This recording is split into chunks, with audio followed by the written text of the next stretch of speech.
I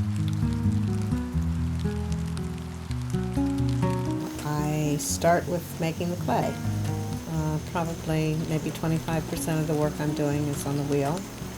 I slab most of the rest of the work, and I have hump and slump molds that I use to form the pieces with the slabs. I change the glazes. I'm always, right this year I'm interested in an amber celadon and a matte black. I'm interested in developing the relationship between those two glazes. The amber moves into the black beautifully. And I've always worked with chino glazes that do carbon trap reduction. We had a caravan when we came here, 6 vehicles, and one truck that was carrying about 3 tons of clay. So, I mean, it all seems crazy when I think about it, but we did it. And, I look back once in a while and I think, what if we had stayed urban? But I don't regret it at all. It's been a beautiful way to be able to live.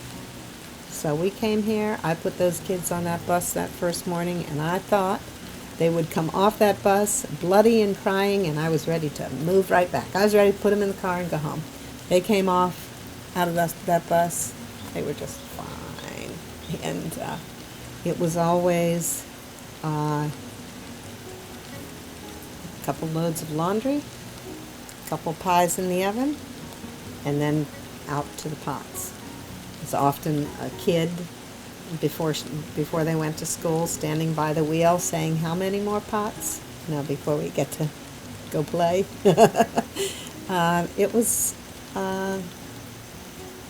just always there. It was important to me. The beauty really is an element. I can't imagine not living there. It was beautiful now. I'm really spoiled. I always had kids in the studio. I had my studio was part of the house when the kids were little. So I really could go from one thing to the next thing pretty easily. As soon as I could get it, as soon as the baby stopped and I could get the dust out of the house, it was out of the house. But for that early period, that helped.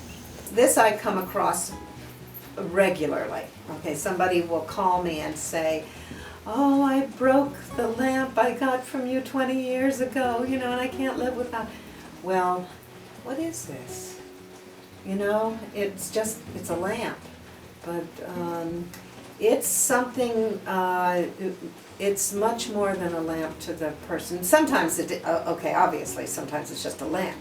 But to some people, the handmade piece represents something that's more than the object itself. It's something about the maker, something about the person and the way they live, and it represents something greater than what it is. And I come across that regularly with my work. It's gratifying.